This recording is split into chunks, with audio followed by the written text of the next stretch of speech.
سلام دعنا هبلنا تخطاتلتي أقسماويان مراخة بحفاش AMN نزي ساعات تسنادو زيناتات انه فلما غندي ندبتاتينا حزب تግራይ ንብረት ሕወሓት ኣይኮነን ኢሎም ጀነራል ሳሞራ ዮኑስ ሰራዊት ትግራይ ናይ ተጠንቀቕ ምድላዋት ክገብር መምርሒ ተዋሂቡ ኣብ ትግራይ ዘሎ ስርዓት ወገኖና በተነ ዓርሱ ዘጥፍእ ሓይሊ እዩ ክብል ተጋዳላይ ወዲ ጉዑይ ገሊጹ ብስፍሓት ንደሰሶ ዜና እዚ ሰዓት እዩ ኣብ ዲሞክራሲያዊት ሪፓብሊክ ኮንጎ ሓድሽ ለብዕ ሕማም ኢቦላ ብውሕዱ 65 ሰባት ቀቲሉ ፕሬዝደንት አሜሪካ ብዛዕባ ታይዋን ዝኣተወ ቃል ከምዘየለ ተዛሪቡ ናይዚኦምን ካልኦትን ዝርዝር ክስዕብዩ ሰናይ ምክትታል ህዝብ ትግራይ ንብረት ሕወሓት ኣይኮነን ኢሎም ጀነራል ሳሞራ ዮኑስ እቶም ጀነራል ኣብ ክልል ትግራይ ሕዚ ተወሲኑ ዘሎ ናብ ስልጣን ኣመራርሓታትን ባይቶን ናይ ምምላስ ውሳነ ኣመልኪቶም ምስ ጋዜጣ ወጋሕታ ኣብ ዝገበርዎ ጻንሒት እቲ ጉጉይ ውሳነ ሕወሓት ንህዝቢ ናብ ልዑል ስጋኣትን ጭንቀትን የውድቆ ከም ዘሎ ጀነራል ሳሞራ ዮኑስ ተዛሪቦም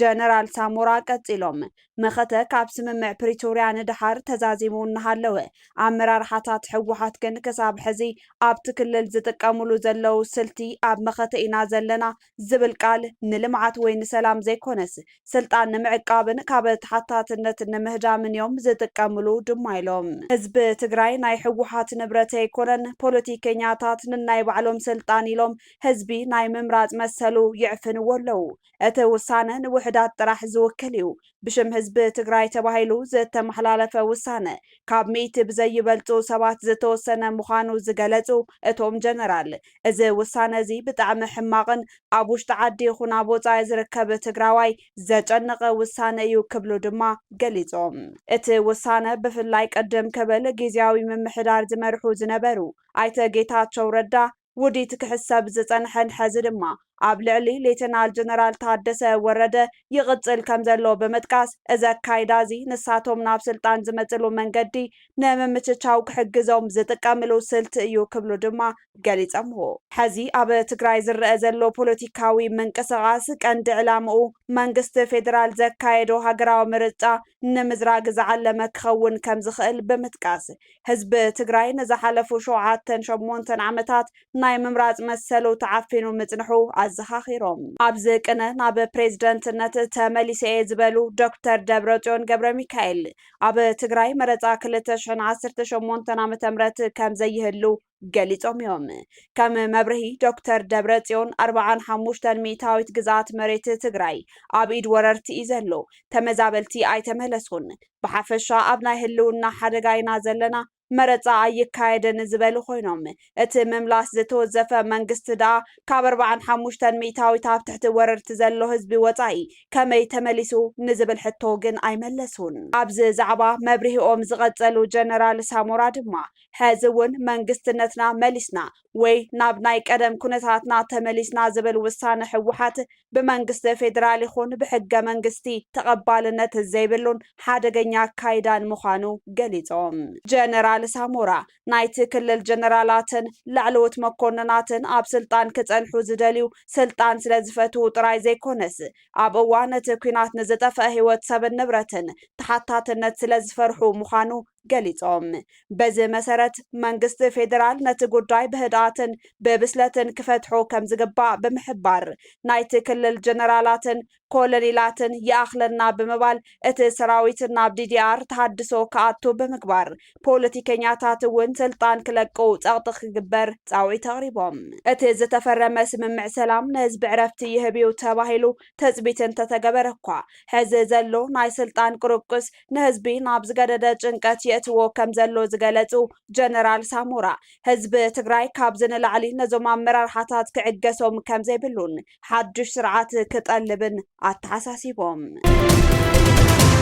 ናይ ሕዚ ወለዶ ካብ ቅዱስ ያሬድ ብምምሃር ዓርሱን ዓዱን ከልምዕ ይግባእ ተባሂሉ ነዚ ዝተባሃለ መበል 1442 ዓመት ዝኽሪ ቅዱስ ያሬድ ምኽንያት ብምግባር ደብረ ሲና ቅዱስ ያሬድ ቤተ ክርስቲያን መቐለ ምስ ሃገረ ስብከት ከተማ መቐለ ብምትሕብባር መንፈሳዊ ዋዕላ ኣብ ዘሳለጠሉ እዩ። ኣብቲ መንፈሳዊ ዋዕላ ዝተፈላለዩ መንፈሳዊ መርሃ ግብርታት ዘተሳለጡ ኮይኖም ቅዱስ ያሬድ ንዓለምን ቤተ ክርስቲያንን ዘበርከቶ ስራሕትን ዘጥምቱ ትሕዝቶታት ቀሪቦም። ጸጋታት ቅዱስ ያሬድ ብመንጽር ረብሓ ቤተ ክርስቲያንን ሃገርን ዝብል መዛተይ ጽሑፍ ዘቕረቡ መጋቢ ሐዲስ መምህር ሄኖክ ገብረ እግዚአብሔር ጸጋታት ቅዱስ ያሬድ ናብ ረብሓ ንክውዕሉ ክስርሑ ዝግብኦም ስራሕቲ እውን ኣቕሪቦም። ቅዱስ ያሬድ ነዚ ዓለም ዘደሰሱን ዘይደሰሱን ሓድግታት ዘበርከተ ኣብ መንፈሳዊ ጥራሕ ዘይኮነስ ኣብ ስነ ሃገር ማለት እውን ስነ ከዋኽብቲ፣ ስነ ማሕበረሰብ፣ ስነ ህዝቢ፣ ስነ ኣየርን ካልኦት ፍልስፍናን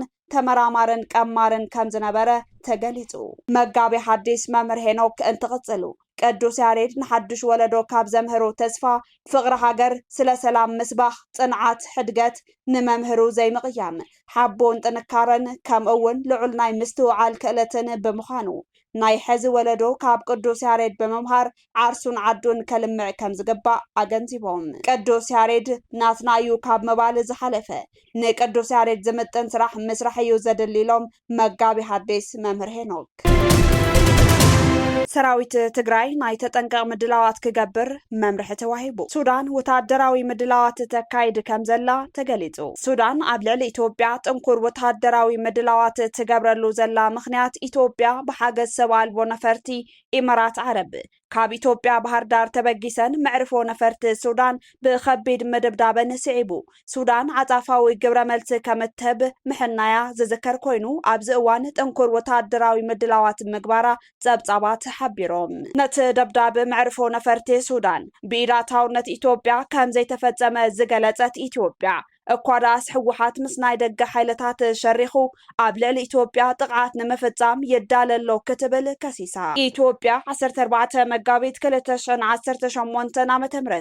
ምስ ሰራዊት ሱዳን ኣብ ክልል ቤንሻንጉል ጉሙዝ ኩምሩክ ዝተባሃለ ከባቢ ረፋድ 4 ሰዓት ዝጀመረ ኩናት ምክያዳ ስዒቡ ሱዳን ኣንጻር ኢትዮጵያ ሙሉእ ናይ ግንባር ኩናት ከም ዘጽበያ ኣረጋጊጻ ጸኒሓ እያ። ኢትዮጵያ ንዕጡቕ ሓይሊ RSF ንምሕጋዝ ተካይዶ ዘላ ወታደራዊ ጣልቃ ኣታውነት ኣብ ጀነራል አልቡርሃን ዝምራሕ ሰራዊት ሱዳን ልዑል ቁጥዐ ፈጢረሎ። እቲ ኣብ መንጎ ሱዳንን ኢትዮጵያን ዝቐጸለ ወታደራዊ ወጥሪ ስዒቡ ንሰራዊት ትግራይ ኣርሚ 70 ናይ ተጠንቀቕ ምድላዋት ክገብር መምርሒ ተዋሂበሎ። ኣርሚ 70 ብኢትዮጵያ ልዑል ወታደራዊ ክትትልን ጥንቃቐን ዝግበረሉ ሓይሊ ሰራዊት ትግራይ ኮይኑ ብምኽንያት ዘርኢ ናይ ምጽናት ኩናት ኣብ ሱዳን ዝተጣየሸ ሰራዊት እዩ። ሰራዊት ሱዳን ኣብ ጥቓ ዶብ ኢትዮጵያ ስትራቴጂካዊ ከባቢ ዳግማይ ተቆጻጸረሎ። ሰራዊት ሱዳን ሓይልታቱ ኣብ ክፍለ ሃገር ሰማያዊ ኒል ከባቢ ኮር ሓሰን ካብ ሓይልታት ቁልጡፍ ደገፍ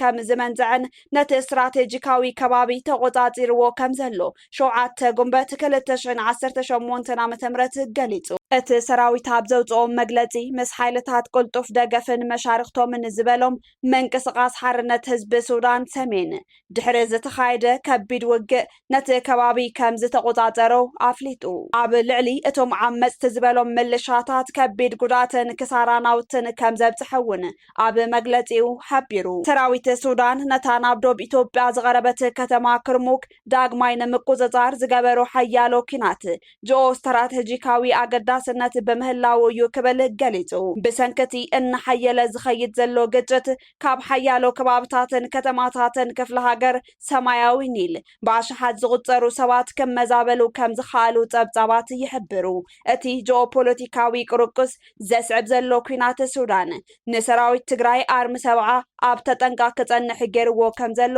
ንምፍላጥ ተኻኢሉ።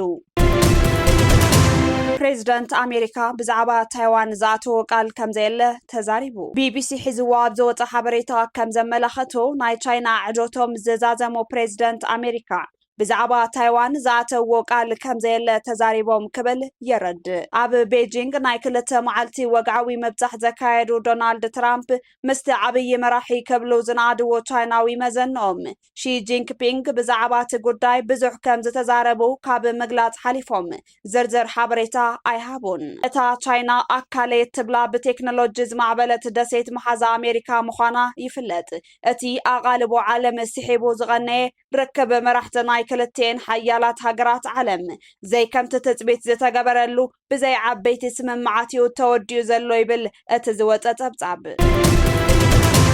ኣብ ዲሞክራሲያዊት ሪፓብሊክ ኮንጎ ሓድሽ ለብዕ ሕማም ኢቦላ ብውሕዱ 65 ሰባት ቀቲሉ ኣብ ዲሞክራሲያዊት ሪፓብሊክ ኮንጎ ተኸሲቱ ዘሎ ሓድሽ ለብዕ ሕማም ኢቦላ ብውሕዱ 65 ሰባት ከም ዝቐተለ ይግለጽ ኣሎ ኣብቲ ኣብ ምብራቓዊ ዞባ ኢቱሪ ዝተራእየ ለበዳ ኣስታት 246 ሰባት ተለኺፎም ከም ዘለውን ማእከል ምቁጽጻርን ምክልኻልን ሕማማት ኣፍሪካ CDC ሓቢሩ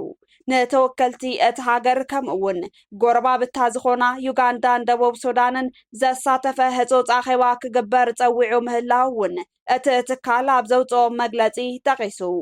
ነፈለማ እዋን ኣብ 1976 ኣብ ዛየር ናይ ሕጂ ዲሞክራሲያዊት ሪፓብሊክ ኮንጎ ዝተቐልቀለ ኢቦላ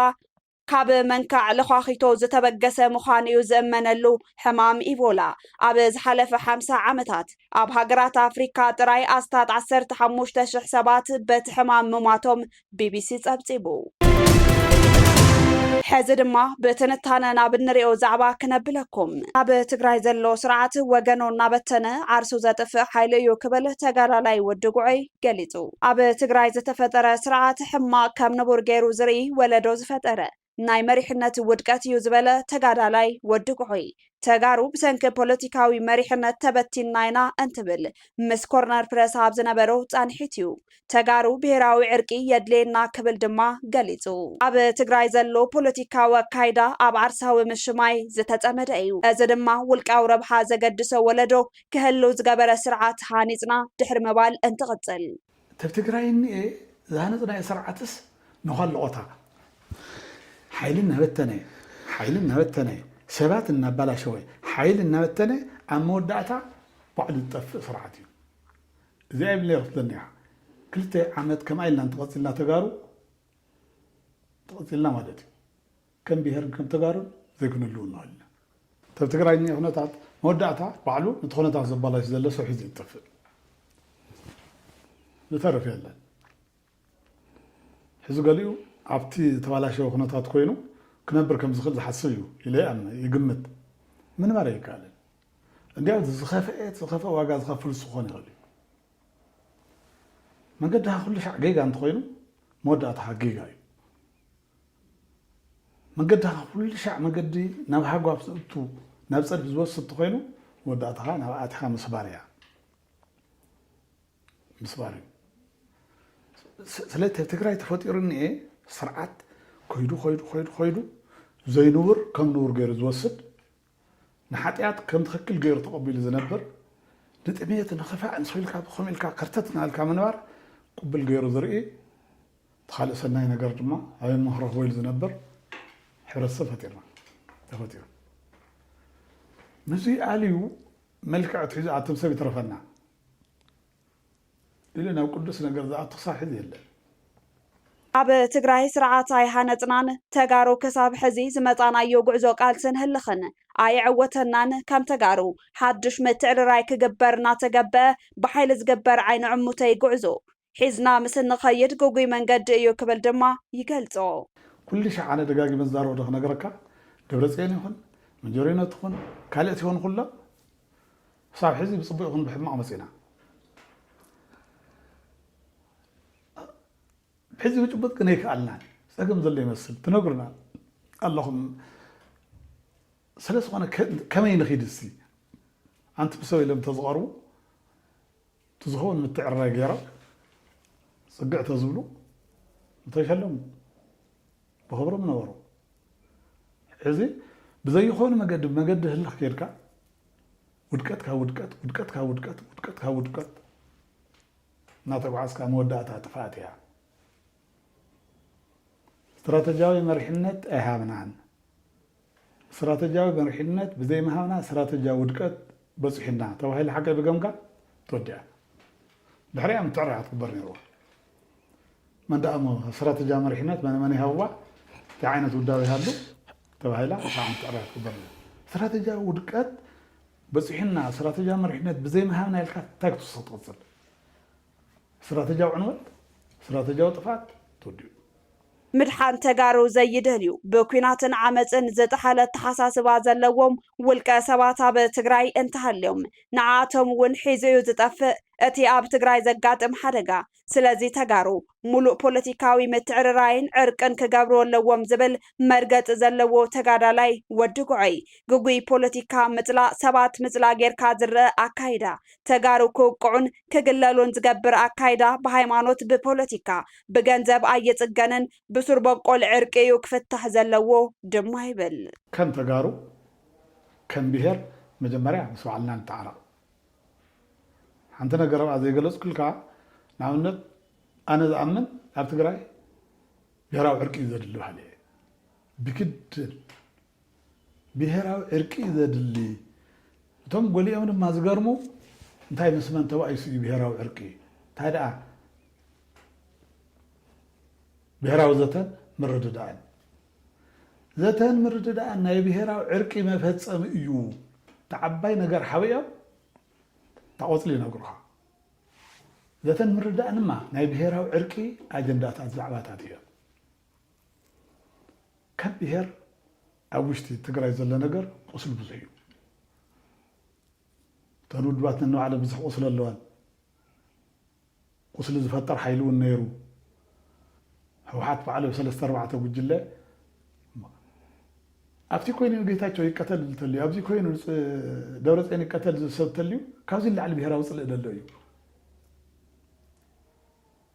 ንብሄረ ትግራይ ዘተሓብሩ ነበሩ ሰባት እኮ እዮም ሕዚ እውን ተሓበርቲ እኮ እዮም ንሰብ እናመረፀ ገለ ቅተልዎን ገለ ከም ዝገርዎን ገለ ትፍኡ ዝብል ሚድያ ሒዝካ ዝውነን ፖለቲካ ናበይ ክወስደካ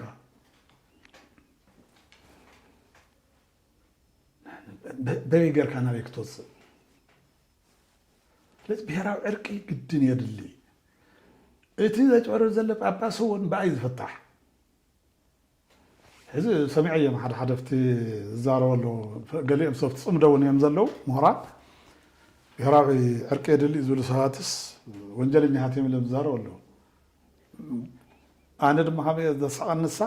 ትክክለኛ ኣጀንዳ እሳ ስለዝኾነ ስለዘይደልዩ እዮም ዘጥቅዕዋ ንዓ እየ ዝብል ከምኣ ድማ እያ ማይ ልክዕ ተጋሩ ክርከብ ተኮይኑ ብሄራዊ ዕርቂ ብግድን የለና ቅድሚ ብሄራዊ ዕርቂ ብሄራዊ ድሕነት ተጋሩን ብሄረ ትግራይ የለን ሓሲና ኢና ክንምኩራ መልስና ክንወድቕ ኢና ምስ ወደቕና እንድሕት ክንምለስ ኢና ተመንእሰይ በዓሉማ ኣብ ብሄር ከይተረፈ ፅልእ እኒአዎ ሕዚ ተሓዲስ ትውልዲ ኣብ ከመይ ዘለ ብሄር እየ ተፈጢረ ከመይ ዝበሉ ተረግሙ ሰባት እዮም ዝመርሑና ኣብዚ የምፅሖምና እዩ ብቐጥታ ተፃልአ ሰብ እኒአ ኣብ ህልውነት ተፃልአ ሰብ እኒአ ኣብ ብሄሩ ተጠራጠረ ሰብ ኣሎ ኣብቲ ምሕደራ ዘመራረ ሰብ ኣሎ ብምቅትታን ብምውቃዕ ብምግራፍ ብምእሳር ተፈላለየ ሰብ እውን ኣሎ ካብ ኣክሱማውያን መራኸቢ ሓፋሽ ናይዚ ሰዓት ዜናታት ክትከታተሉ ፀኒሕኩም ንምክትታልኩም ነመስገን ምስ ዝተረፉ መደባትና ሰናይ ግዜ